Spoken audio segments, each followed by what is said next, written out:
Hallelujah, जय मसीह की। Welcome to my YouTube channel authority and prophecy. यह चैनल वह स्थान है जहां हम परमेश्वर के वचन को गहराई से समझते हैं और उसे अपने जीवन में लागू करने का चलने का प्रयास करते हैं। हालेलुया। आज का विषय बहुत ही खास और महत्वपूर्ण है। बाइबल का वचन ना हमारे जीवन से जुड़ा है बल्कि हमारे आत्मिक विकास का भी आधार है।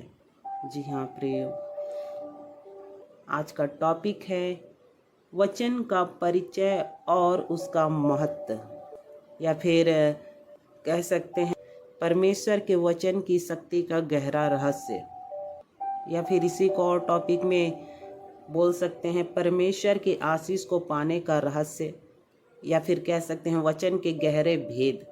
आज हम वचन का परिचय और उसका महत्व, इन्हीं टॉपिकों पर, इसी विषय पर हम बात करेंगे।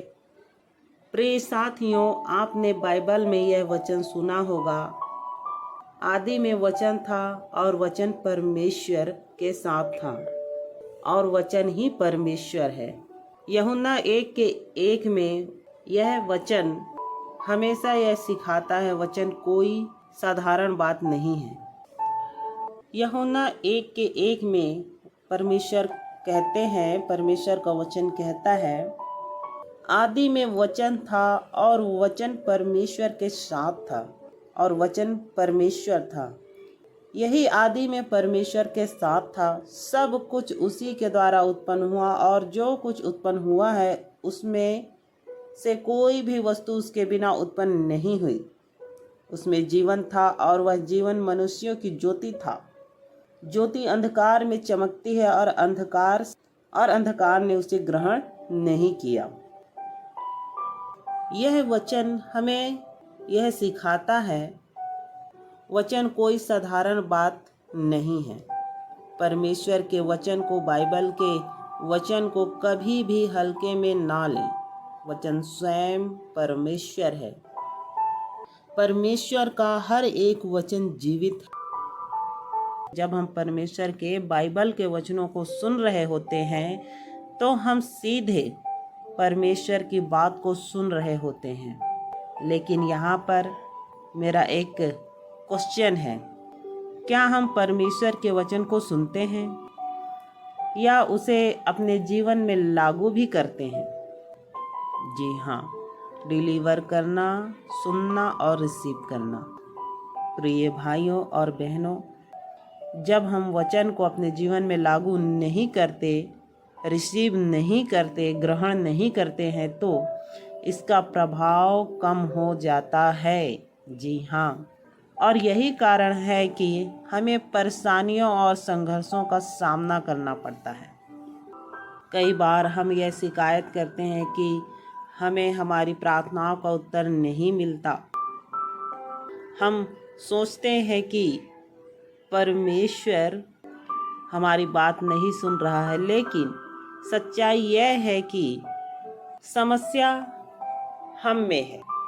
याकूब 1:22 में लिखा है, परंतु वचन पर चलने वाले बनो और केवल सुनने वाले ही नहीं जो अपने आप को धोखा देते हैं।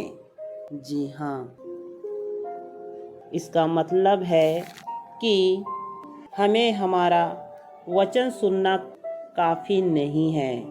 वचन को हमें हमारे जीवन में लागू करना होगा, वचन पर चलना होगा। यदि हम ऐसा नहीं करते तो परेशानियों का आना स्वाभाविक है। अब सवाल उठता है कि हम अपनी जीवन में वचन को कैसे लागू करें। इसके लिए 6 मुख्य कदम हैं। पहला है वचन को ध्यान से सुनना। जब भी आप वचन को पढ़ें या किसी सभा में वचन को सुने, उसे अपने दिल से ग्रहण करें। मतलब केवल सुनना ही नहीं है, ग्रहण भी करना है और अमल करना है। प्रकाशित वाक्य 2:3 में लिखा है, जो सुनने वाला कान रखता है वह सुने मतलब है कि परमेश्वर चाहता है कि हम वचन को गंभीरता से लें और उसमें चलें, उसको ग्रहण करें, अपने जीवन में उसे लागू करें, स्वीकार करें, एक्सेप्ट करें। दूसरा है वचन पर मनन करना और प्रार्थना करना। भजन संहिता 1:2 में लिखा है, परंतु वह तो यहोवा की व्यवस्था से प्रसन्न रहता है और उसकी व्यवस्था पर रात दिन ध्यान करता रहता है। हालेलुया। जी हाँ प्रियो, जब आप वचन पर मनन करेंगे, प्रार्थना करेंगे, परमेश्वर आपको समझ देगा और आपके जीवन को आशीषित करेगा। कितना जरूरी है कि वचन को हम अपने जीवन में क्या करें, ग्रहण करें, उस पर चलें, उस पर मनन करें। मनन करने से ही आपको परमेश्वर समझ देगा और आपके जीवन को आशीषित करेगा। तीसरा है वचन पर चलना। यह महत्वपूर्ण कदम है। यहोशू 1:8 में लिखा है, व्यवस्था की यह पुस्तक तेरे मुख से ना हटे, तो दिन और रात इसी पर ध्यान दे, ताकि जो कुछ उसमें लिखा है उसके अनुसार तू सावधानी से करे, तब तेरे काम सफल होंगे और तू उन्नति करेगा। जब आप परमेश्वर के वचन पर चलेंगे तो वह आपके हर एक कदम पर मार्गदर्शन करेगा। जी हाँ, परमेश्वर आपका मार्गदर्शन करेगा, वो आपकी उंगली पकड़ के चलाएगा। चौथा है वचन का सम्मान और आशीषें। प्रियो, क्या आपने कभी सोचा है वचन का सम्मान करना क्यों जरूरी है? क्योंकि वचन ही परमेश्वर है। क्योंकि जब हम वचन का सम्मान कर रहे होते हैं तो परमेश्वर का ही सम्मान कर रहे होते हैं। जी हाँ प्रियो, जब हम वचन का सम्मान कर रहे होते हैं तो किसी और का नहीं, अपने परमेश्वर का ही सम्मान कर रहे होते हैं। हालेलुया। यूहन्ना 14:15 में यीशु मसीह कहते हैं, यदि तुम मुझसे प्रेम करते हो तो मेरी आज्ञाओं को मानो। वचन पर चलना एक धार्मिक कार्य नहीं है। जी हाँ प्रियो, वचन पर चलना धार्मिक कार्य नहीं है। वचन पर चलना परमेश्वर के प्रति प्रेम का प्रमाण है। किसका प्रमाण है? प्रेम का। परमेश्वर के प्रति प्रेम का प्रमाण है। जब आप वचन का पालन करेंगे तब आप अपने जीवन में अद्भुत बदलाव को पाएंगे। जी हाँ, आप अपने जीवन में अद्भुत बदलाव को पाएंगे। हालेलुया। भजन संहिता 119 का 165 वचन कहता है, तेरी व्यवस्था से प्रीति रखने वालों को बड़ी शांति होती है और उनको कुछ ठोकर नहीं लगती। जी हाँ प्रियो, जो परमेश्वर की व्यवस्था से अर्थात उसके वचनों से परमेश्वर से प्रीति रखता है, प्रेम रखता है, उनके लिए उनके जीवन में क्या होती है? बड़ी शांति होती है और उनको कोई ठोकर भी नहीं लगता। हालेलुया।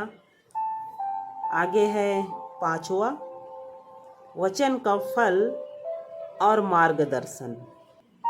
जब हम वचन पर चलने लगते हैं तो हमें मुख्य 3 आशीषें मिलती हैं। इसमें पहला है शांति और आनंद। वचन हमें आंतरिक शांति और आनंद प्रदान करता है। दूसरा है मार्गदर्शन। वचन हमारे जीवन में हर कदम पर हमारा मार्गदर्शन करता है। भजन संहिता 119 का 5वां में लिखा है, तेरा वचन मेरे पाँव के लिए दीपक है और मार्ग के लिए उजियाला है। तीसरा है आत्मिक उन्नति। वचन हमें आत्मिक रूप से मजबूत बनाता है। जी हाँ, वचन हमें आत्मिक रूप से मजबूत बनाता है। दूसरा तीमुथियुस 3:16-17 में लिखा है, हर एक पवित्र शास्त्र परमेश्वर के प्रेरणा से रचा गया है। क्या कहता है वचन? संपूर्ण पवित्र शास्त्र परमेश्वर की प्रेरणा से रचा गया है और उपदेश और समझाने और सुधारने और धार्मिकता की शिक्षा के लिए लाभदायक है, ताकि परमेश्वर का जन सिद्ध बने और हर एक भले काम के लिए तत्पर हो जाए। जी हाँ, हालेलुया।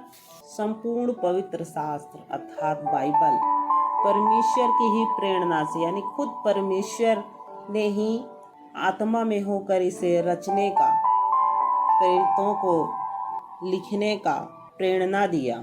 और पवित्र शास्त्र का हर एक वचन उपदेश और समझने और सुधारने और धार्मिकता की शिक्षा के लिए क्या है? लाभदायक है, ताकि क्या हो? परमेश्वर का जन सिद्ध बने, उसमें चलकर उसको मनन करके और हर एक भले काम के लिए तत्पर हो जाए। हालेलुया। छठवां है प्रार्थना का महत्व। जब आप वचन पर चलने लगते हैं तो आपकी प्रार्थना और अधिक प्रभावशाली हो जाती है। जी हाँ प्रियो, आपकी प्रार्थना दिन प्रतिदिन प्रभावशाली होने लगती है, प्रभावशाली होते जाती है। यूहन्ना 15:7 में लिखा है, यदि तुम मुझ में बने रहो और मेरी बातें तुम में बनी रहे तो जो चाहे मांगो वह तुम्हें मिल जाएगा। इसका मतलब है वचन पर चलना। वचन पर चलने वाला व्यक्ति हमेशा परमेश्वर की आशीष को प्राप्त करता है। जी हाँ, वचन पर चलने वाला व्यक्ति हमेशा परमेश्वर की आशीष को प्राप्त करता है। इसलिए प्रियो, वचन को केवल सुनना ही नहीं है, उसे अपने मन में, अपने हृदय में रख छोड़ना है और वचन पर चलना है। इसके गहरे रहस्य और भेद हैं। परमेश्वर के वचन में शक्ति है, पावर है।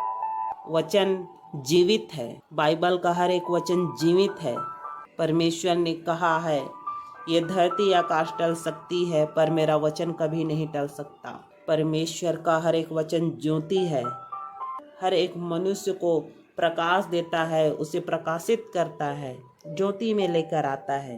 प्रिय भाई बहनों, आज हमने जाना कि वचन हमारे जीवन में कितना महत्वपूर्ण है। वचन केवल पढ़ने या सुनने की चीज़ नहीं है, हमें जीवन जीने की सही दिशा दिखाता है, सही राह दिखाता है। तो आइए हम सब इस वचन को अपने जीवन का हिस्सा बनाएं। जितने भी इस वीडियो को देखा या सुना है, आए हम सब प्रार्थना में जाएंगे और कहेंगे, हे प्रभु यीशु, आज हमने समझा वचन की शक्ति को, उसके महत्व को, उसके भेदों को जाना और हमें सामर्थ्य दे कि हम आपके वचन पर चल सके, हमारी कमजोरियों को दूर करें और हमें आपके मार्ग पर चलने में मदद करें। दुआ यीशु मसीह के नाम से मांगते हैं। आमीन, आमीन, आमीन। प्रिय भाई बहनों, अगर ये संदेश आपको प्रेरणा देता है, आपके दिल तक पहुंचता है, तो आपके मित्रों, अपने परिवारों तक शेयर करें और कमेंट में बताएं कि आपको क्या प्रेरणा मिली। हालेलुया। जय मसीह की। God bless you all.